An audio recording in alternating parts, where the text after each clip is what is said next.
Dobrý den, vážení posluchači, vítejte u dalšího dílu pořadu Krajina očima. Dnes se na krajinu podíváme očima Timoteje Brenkuse, odborníka v oblasti přírodních věd se zaměřením na ekologii lesa a ochranu životního prostředí.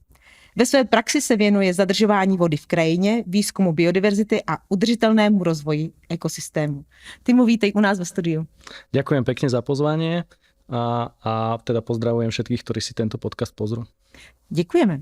Odkud k nám přijíždíš? Zo Slovenska. Opravdu? Prekvapivo, ale žijeme s manželkou a s rodinou, teda žijeme v Ružomberku, ale nejaké také širšie pôsobisko, to je také Horehronie, oblasť Brezna a tak podobne. Slovensko je príliš malé, takže sem tam sa vyskytneme v Košiciach, sem tam v Poprade. Takže všude zdejší. Áno. Mm-hmm. Prosím tě, Timo, jak ses dostal k oboru životního prostředí? Kde to vzniklo, ta myšlenka, že to bude tvojim životním posláním? Pochádzam z lesníckej rodiny. Starky niekedy ešte robil takého toho konského pohoniča, teda ťahal drevo na koníkoch.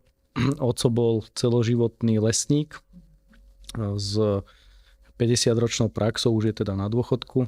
A keď ja som sa zaujímal, alebo vybral som si strednú školu, tak mi povedal, že to lesníctvo teda nemá úplne budúcnosť, lebo on bol najstarší lesník na lesnej správe a stále mu chýbalo do dôchodku okolo 20 rokov a teda by som za 4 doštudoval a 15 rokov by som čakal na jeho miesto, tak som sa rozhodol, že teda pôjdem študovať, ale pôjdem študovať niečo iné a rozhodol som sa, že to bude nejaká krajinná ekológia a tento smer taký enviro. Takže ty jsi krajinný ekolog, tak bychom to mohli nazvat. Prapůvodně krajinný ekolog. A ty jsi působil ve Slovenské agentuře životního prostředí. Co jsi tam měl na starosti?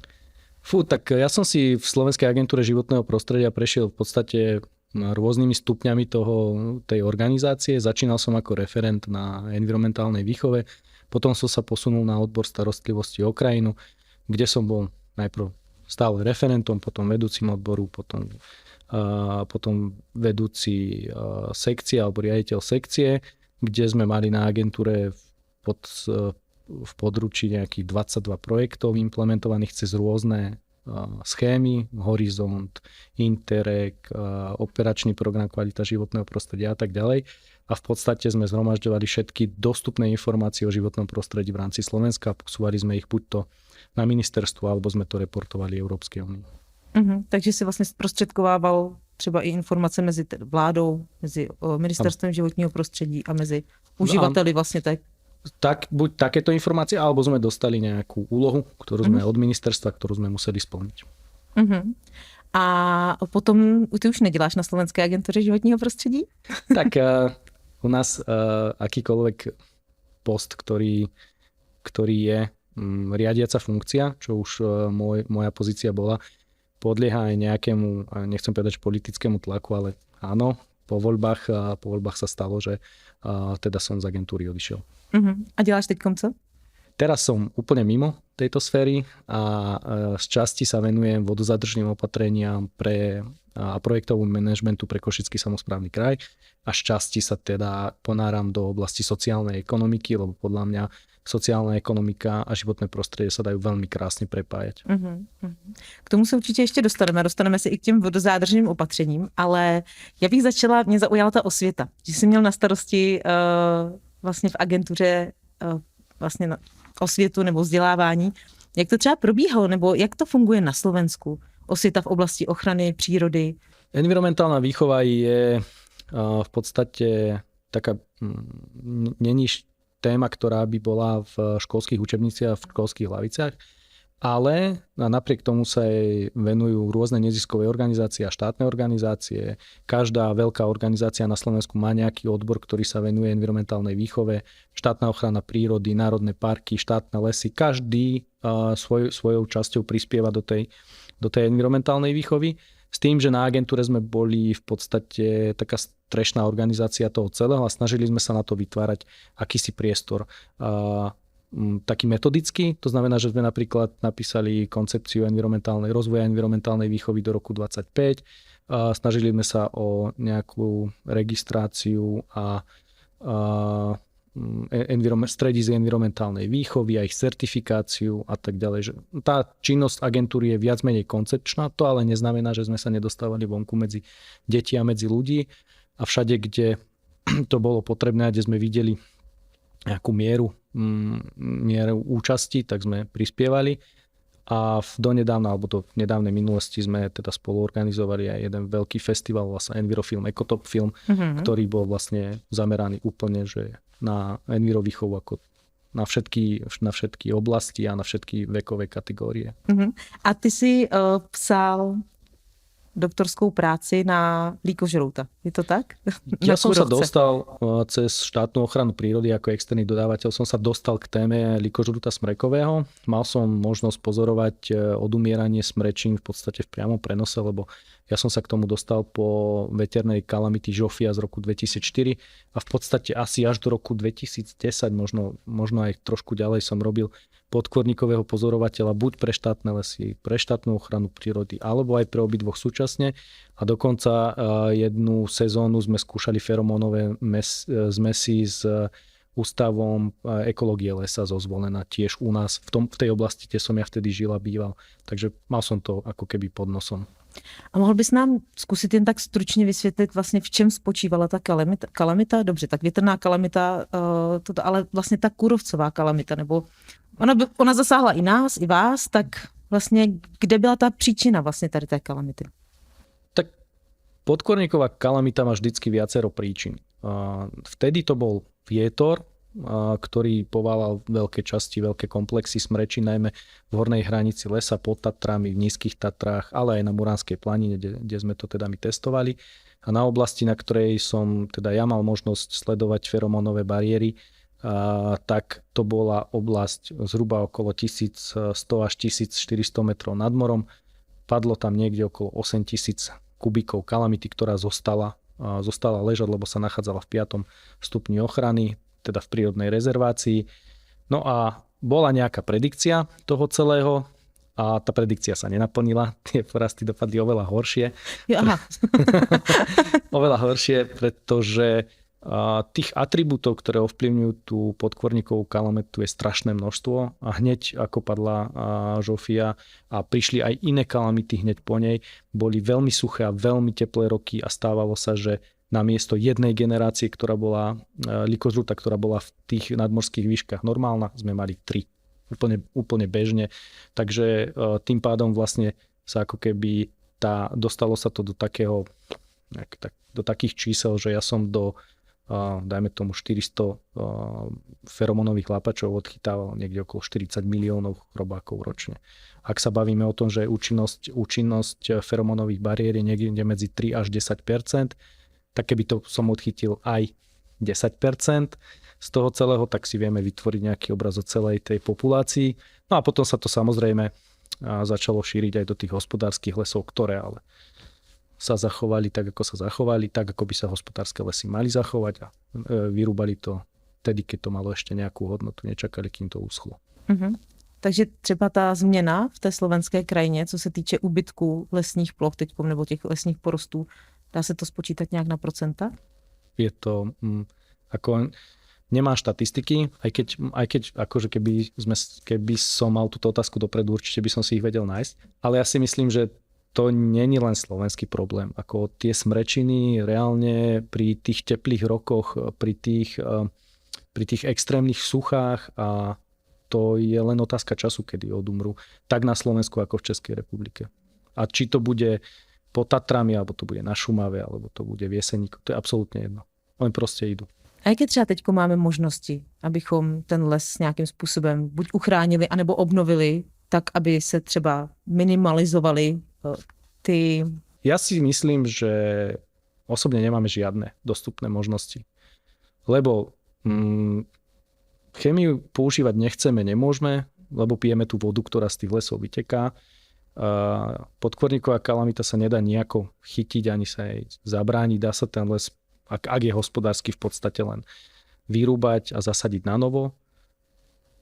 Takže len počkať. Nie sú to prvé kalamity, ktoré v Európe sú. To sa opakuje. Určitě. Tak, no. A spíš jako vlastně, když budeme sázet ten les na novo, tak asi možná zvolit třeba větší druhovou diverzitu těch porostů, nebo... Aj druhová diverzita, ale hlavne myslím si, že máme jedinečnú možnosť, ako sa teraz pripraviť na klimatickú zmenu, ktorá tu už je reálne. Ano. Aj tie lesy by sme mali už ako k tomu pripravovať, posúvať tie vegetačné stupne, sadiť dreviny, ktoré možno sú ako v tejto dobe ako to povie, science fiction, akože mali by sme skúsiť doniesť senka nejaký stredomorský céder, ktorý je ďaleko lepšie pripravený na tie teploty ako dajme tomu jedla alebo smrek. A hlavne ako skúšať to. Teraz je to obdobie, kedy by sme to mali vyskúšať, aby keď o 100 rokov sa niekto bude pýtať, že čo ste robili, tak povieme, že skúšali sme toto a toto funguje a toto naopak nefunguje. No a my se teda dostáváme pomalu i k těm vodozádržným opatřením v lesích. Ty se podílel na přípravě a realizaci vodozádržného projektu s evropským přesahem s názvem Ochrana a obnova biodiverzity v lesních ekosystémech Košického kraje v lokalitách Gelnica a Dobšina. Můžeš nám o tom projektu něco tady říct? Môžem. Tento projekt bol realizovaný z operačného programu Kvalita životného prostredia, teda cez Ministerstvo životného prostredia. Realizoval sa v Lani do konca roka 2023 s tým, že sa realizoval na ploche zhruba 3600 hektárov. Boli do toho zapojené mestské lesy Dobšina a mestské lesy Gelnica. Vytipovali sa tam nepoužívané lesné svážnice a spevnené povrchy, ktoré sa potom ako keby rekultivovali. To bylo po těžbě dřeva, ty spevněné? Tak, nebo obecně tak? Bavíme sa o tom, že... Ja vlastne neviem, v jakém stavu byly městské lesy. Tak. Boli tam také dva, ako keby... Tie lesy mali niečo spoločné a zároveň aj veľa rozdielného. To, čo mali spoločné, je, že sa na obidve tie oblasti nachádzali v starých banských oblastiach. To znamená, že tam existovalo 1 000 000 banských ciest a svážnic, s ktorými sa zvážala ruda alebo drevo z lesa. A potom tá jedna Dobšina bola ako keby pokalamitná, tiež tam došlo k veľkému rozpadu smrekových spoločenstiev a naopak Gelnica bola vlastne taká zachovalejšia. V tomto prípade tam bol taký normálny hospodársky les, zatiaľ bez nejakej výraznej kalamity, ale tamto zloženie lesa bolo zase diametrálne odlišné. Tamto neboli čisté monokultúry smrečín, ale bol to taký zmiešaný bukovo-jedlový les. No a v čem spočívala teda tá...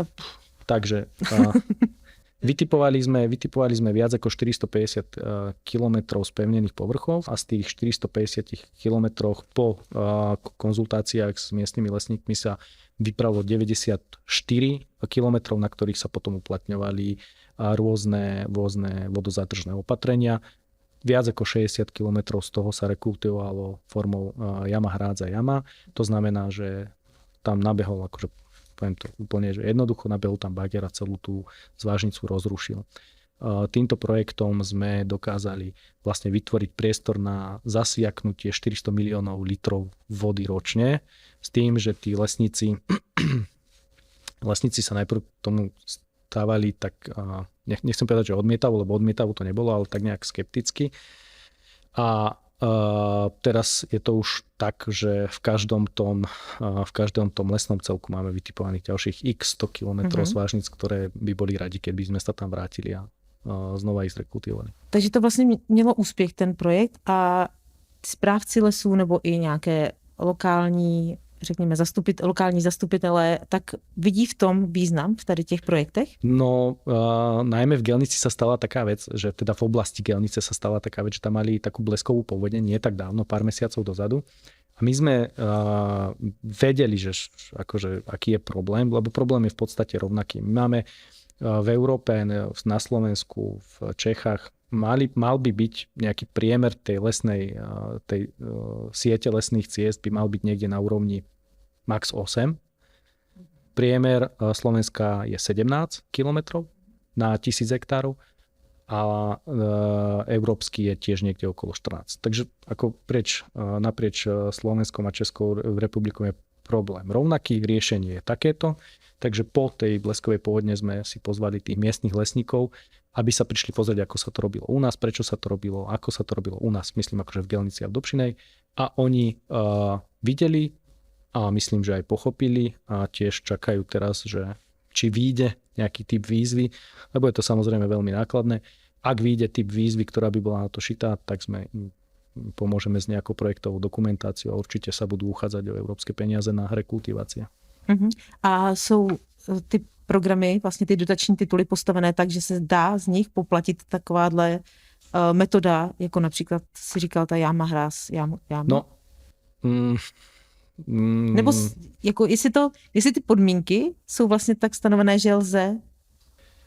Já jsem dělala v dotacích vlastně, co se týkalo nějakých krajinářských úprav, nebo v dotacích, jakože jsem se aspoň trošku orientovala, ale vlastně tady v těch lesních věcech do toho úplně nevidím. Tak by mě zajímalo, jestli se ty projekty musí nějak uspůsobovat, nebo jestli se musí ubrat vlastně ze svých vizí, ze svých cílů, aby vlastně ty peníze se mohly získat, anebo jestli opravdu lze poplatit celá ta metoda, jak je tak nastavená, jak je. S projektami je to, ak si v tom robila, tak vieš, že je to také, že vyjde výzva a ty sa snažíš projekt, ktorý máš v šuplíku, napasovať do tej výzvy. Áno, práve na to sa ptám. No. takže tuto bude nejako takto podobne, že keď vyjde čo i len prípodobná výzva k tomu, aby sa to tam dalo dať a tá výzva bude so spolúčasťou, ktorá nepresiahne, dajme tomu 10%, tak sa budeme snažiť ten projekt postaviť a napísať tak, aby sa tam dal podať. To isté sa stalo, poviem, že v Košiciach, pretože to bol projekt na zvyšovanie biodiverzity, ale biodiverzitu predsa môžeš zvýšiť tak, že urobíš vodozádržné opatrenia. A keď to bude výzva na protierózne, protipožiarné a tak ďalej opatrenia, tak všade tam sa dá... Protipovodňové napríklad. Protipovodňové, áno, tak presne všade tam sa dá tento systém uplatniť. Ale cestou jednou by mohlo být i to, že vlastně by se takovéto metody o nich dozvěděli i na místech, kde rozdělují peníze. To by sme žili ideálny svet. A to je taky taková sci-fi. ale neviem, že či sme v tomto štádiu. Takže zvyšování biodiverzity. A ty teda, co se týče ochrany přírody, tak se teďkom zabýváš těmi vodozádržnými opatřeními a ještě si zmiňoval teda sociální ekonomiku.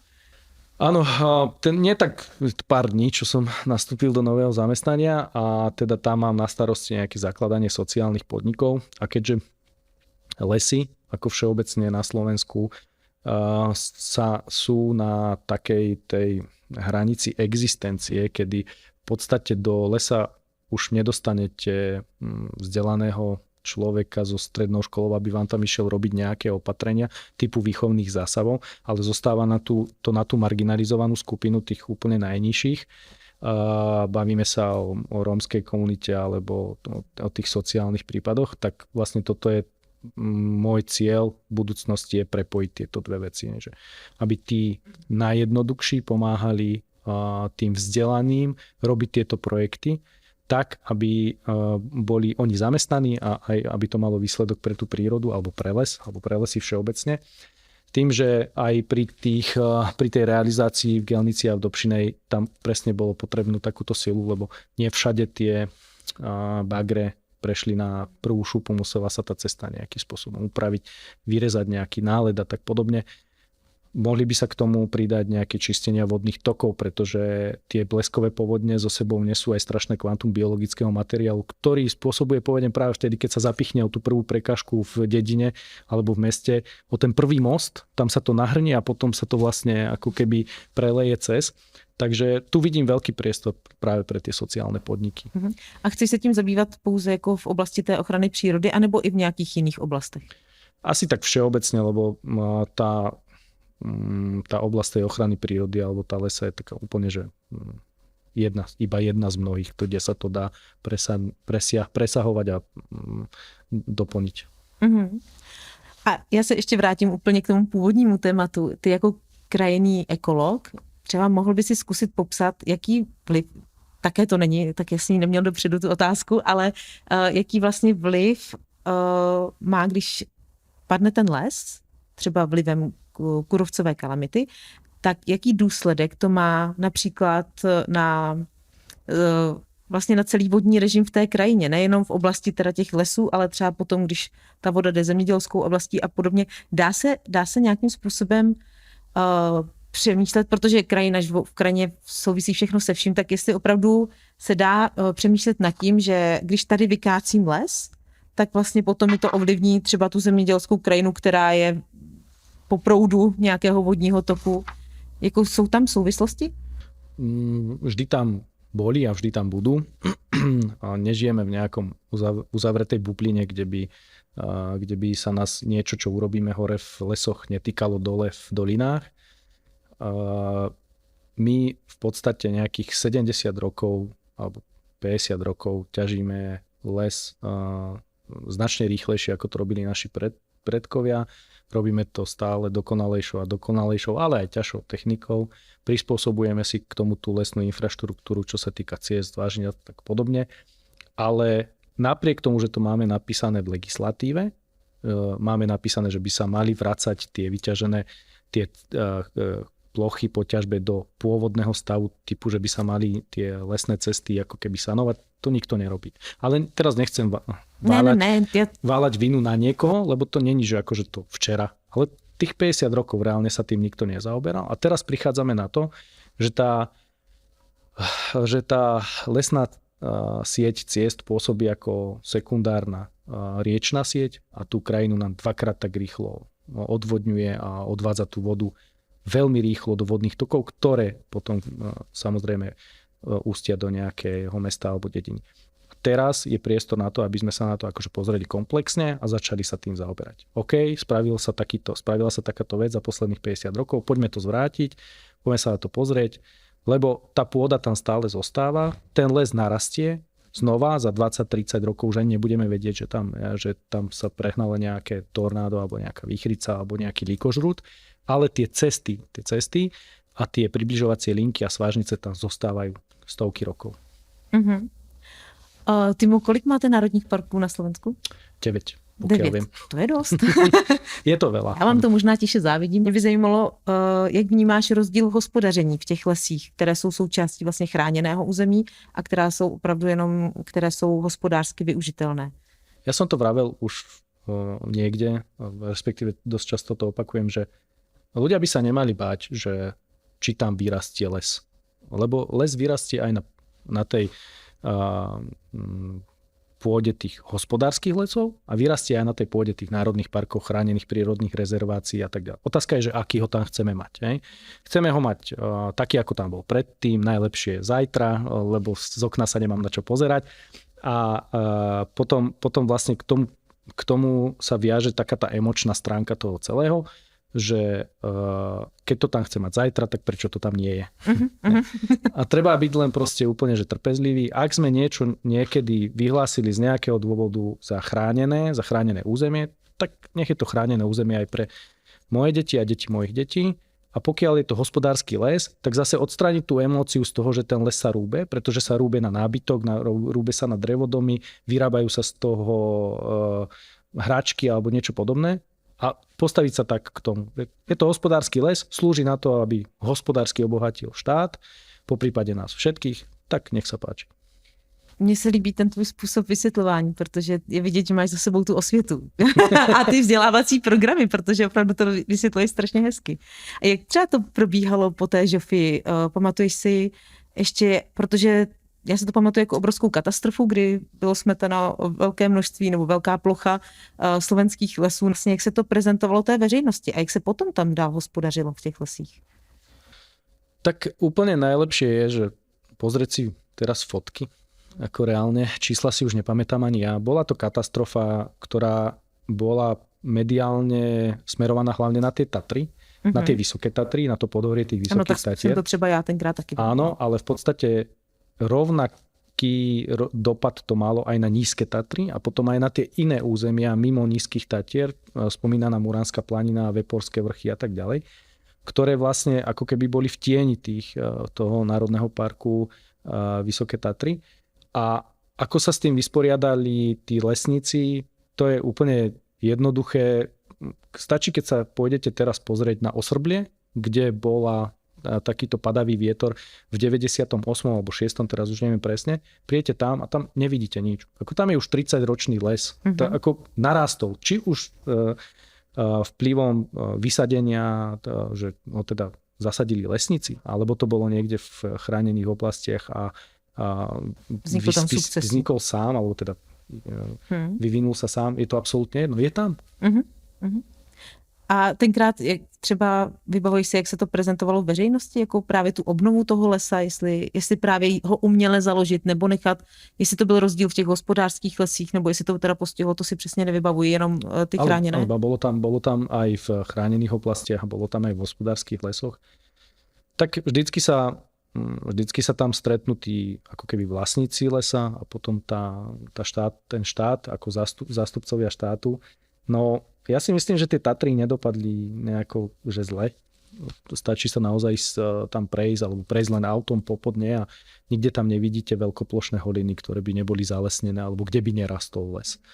Potom samozrejme, že tam bol ten problém tej podkorníkovej kalamity, ktorá prišla v zápätí na tú veternú a tá znova rozvírila tú verejnú diskusiu a ja si myslím, že zbytočne bola tá verejnosť polarizovaná. Že jedni chceli len chrániť a tí druhí zase videli nejaký ekonomický dosah, tak tí chceli to drevo vyťažiť a nikde sa nehľadal nejaký stredový priestor. A to je dosť na škodu veci, pretože opakujem, les narastie, či ho tam vysadíte, alebo ho tam nevysadíte. Otázka je len, že aký ho chcete.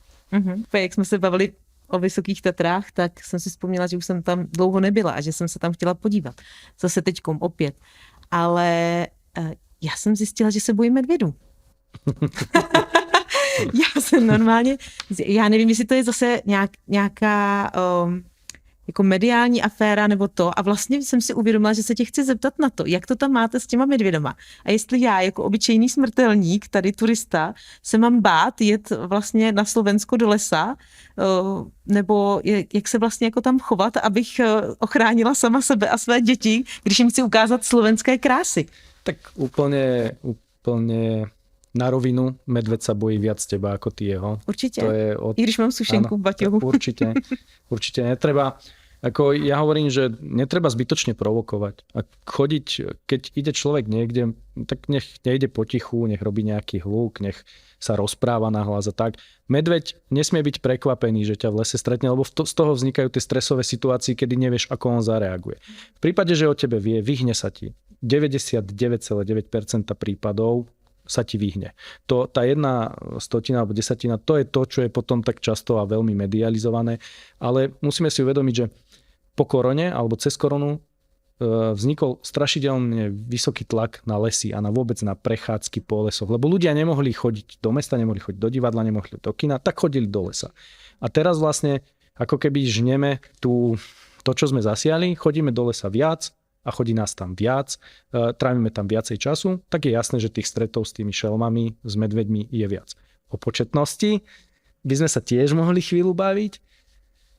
Ja mám taký názor, že ak v roku 1920 na Slovensku, keď sa medveď začal chrániť, odhadovali početnosť jedincov okolo 20 až 30, podľa mňa to bolo niekde okolo 50, ale to už nezistíme. A teraz je to akože rádovo, nie že rádovo, to je niekoľkonásobne, 100-násobne viac, tak tiež by tam mala byť nejaká rozumná hranica. Slovensko aj Česko je kultúrna krajina. My tu žijeme 400 x rokov a zakladáme všelijaké mestá a osady. Všade v podstate, kde sa dalo.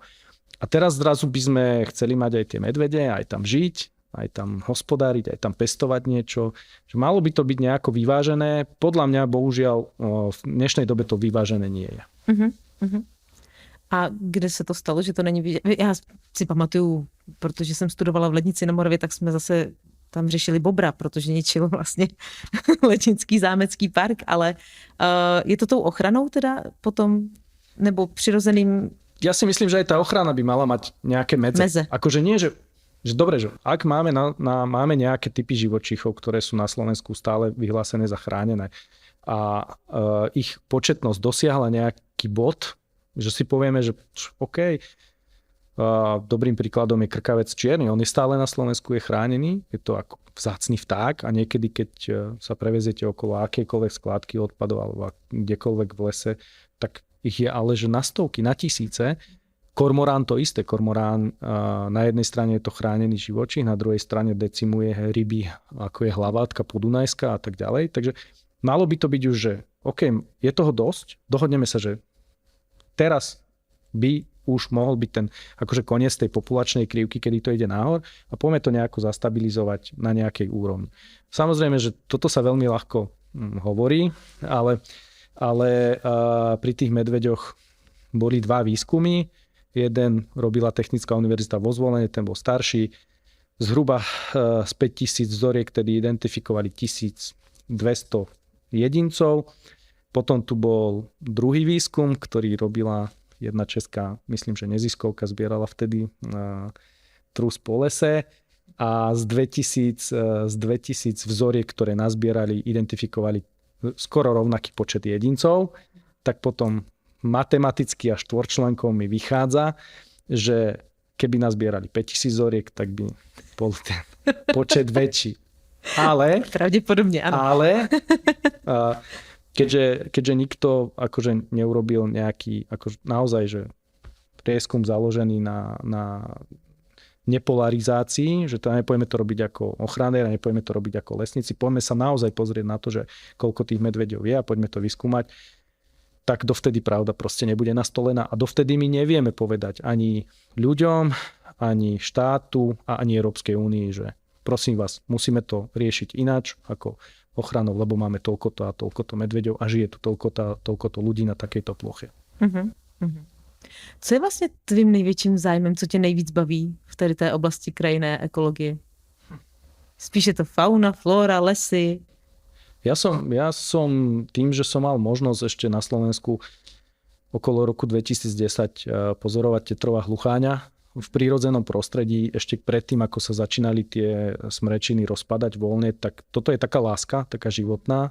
To stačí, keď človek strávi jedno ráno a vychádzajúce slnko a na tokanisku a do konca života si to zapamätuje alebo zapamätá, tak to je taká, akože to je láska. A potom, čo sa týka tohto, tak tie vodozadržné opatrenia, v tom vidím zmysel a tomu venujem teraz nejaký priestor a čas, lebo naozaj to má zmysel. Protože to vlastně souvisí. A hlavně to funguje. Aha, výborně, ale to je skvělé vědět, že to funguje. Já jsem někde, teď nevím, jestli jsem to četla nebo slyšela, ty si přirovnal vztah každého k nás k přírodě jako k otisku prstu, že je individuální, autentický. Ty máš děti, můžeš tady tu myšlenku ještě nějak rozvinout? Mě opravdu zaujala, protože si myslím, že na tom je hodně pravdy. No ja som na tej Slovenskej agentúre životného prostredia, keď som robil na tej environmentálnej výchove, tak ja som videl, že čo všetko môže dať ten rodič tomu dieťaťu. A samozrejme, že keď sa mne narodili deti, tak som ich chcel dať čo najviac. A chodíme stále do lesa a učím ich veci, o ktorých ich rovesníci nemajú poňatia, nemajú páru. Našťastie má preto to pochopenie aj moja manželka. A od začiatku, ako Ježko nenosí jablčka na chrbte. Ako to si musíme povedať na rovinu. Je to... Jako opravdu. Ach jo. A houby? No proste náš celý ten priestor toho vedomia je popredkávaný takýmito malými klamstvami, na ktoré keď naučíme to malé dieťa, tak ono si to nesie celý život a potom to učí aj svoje deti, alebo respektíve akože ďalšie pokolenie. A tomuto som ja chcel zabrániť, takže keď sme neboli v lese, tak sme čítali knižky typu encyklopédie, ak kreslené, tak boli vybrané tak, aby odzrkadľovali čo najreálnejšie ten život tých zvierat naozaj v prírode. My máme šťastie, pretože máme ešte starých rodičov na dedinách, kde prebieha tá klasická zabíjačka prasiatka a všetko to, čo sa dochová, to sa v podstate aj zje, to bio v dnešnej dobe. Takže s týmto moje deti zatiaľ problém nemajú, aj keď mala sem tam príde s nejakým názorom zo škôlky, kde je predsa len tá fluktuácia tých ľudí, mesta a mestských názorov, ale snažíme sa aj to veľmi zatiaľ jemne vyhovárať. A nezačala s týmito vecami ohľadom mesa a tak ďalej. A prosím tě, Timo, jakým způsobem vnímáš politickou situaci v oblasti životního prostředí na Slovensku? Zase taká jednoduchá otázočka. Takto. Podľa mňa by mal každý minister na Slovensku, a netýka sa to len životného prostredia, ale všeobecne, by mal byť človek, ktorý vyšiel z toho prostredia. To by mal byť ako keby nejaký základ toho vstupu. Pretože ja si myslím osobne, že posledným akože nejakým pamätným ministrom životného prostredia na Slovensku bol László Mikloš, čo bolo ale teda pekne dávno. Odvtedy sa to tak prevaluje zo strany na stranu. Väčšinou, čo ma mrzí, je tak to životné prostredie nie je niekde na okraji záujmu, keď sa skladá vláda, lebo väčšinou sú tie silové rezorty, potom tie finančné rezorty a potom tam niekde ku koncu zostane kultúra, zdravotníctvo, školstvo a životné prostredie. No a tie voľby, a to sa netýka len tohto obdobia, nie vždy sú šťastné, nie vždy sú dobré. No a potom to so sebou nesie aj také tie, ja to volám, že krabice hýbte sa. Vždycky po voľbách príde k strašnej zmene na pozíciách generálnych riaditeľov a v podstate generálnych riaditeľov rezortných organizácií a v podstate ako keby na Slovensku sa nevie nastaviť dlhodobo stratégia v nejakom rezorte alebo v nejakej oblasti, pretože sa tak rýchlo menia tí generálni riaditeľia, že oni síce dačo začnú, ale majú rok života, 2 roky pred sebou, ak 3, tak akože super vydržali a potom príde niekto iný, ktorý to ale celé zruší. A to je podľa mňa chyba, pretože ak je niekto dobrý manažér a dobrý riaditeľ a niekde tú inštitúciu ťahá, nevykazuje straty pre hospodárstvo, nevykazuje straty napríklad v oblasti nejakého životného prostredia, tak by mohol a mal by v tej inštitúcii zotrvať aj napriek tomu, že sa mení politická zástava.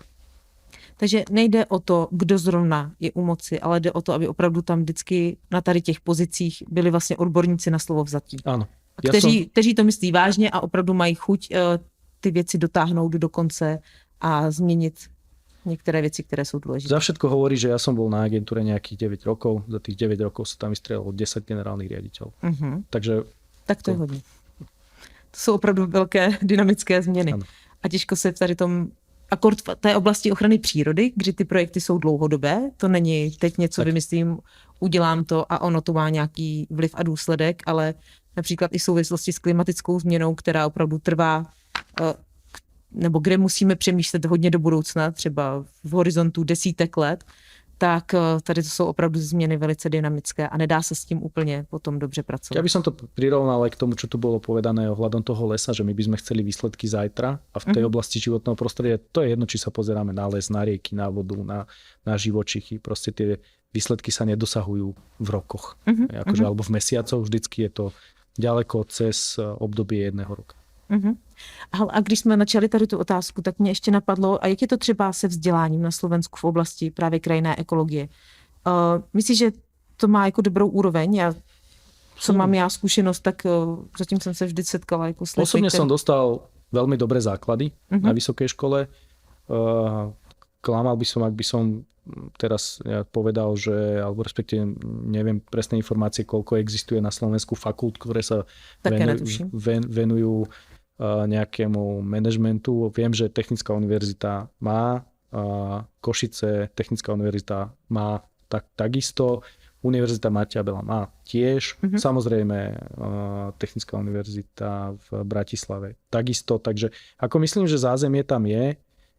Tiež mám pocit, že to spojenie tej technickej univerzity, kde sa stretávajú lesníci, ale má aj envirofakultu alebo fakultu ekológie a environmentalistiky, to je skvelé, to je fajn, lebo podľa mňa rokmi na Slovensku vznikli také bariéry medzi tou lesníckou verejnosťou a tou, nechcem povedať, že ochranárskou, ale tou, dajme tomu, krajinárskou a tieto princípy aj v rámci lesníctva, poľnohospodárstva a obospodarovania celej krajiny by sa mohli spojiť konečne do jedného prúdu a mohlo by to ísť akože spolu bok po boku.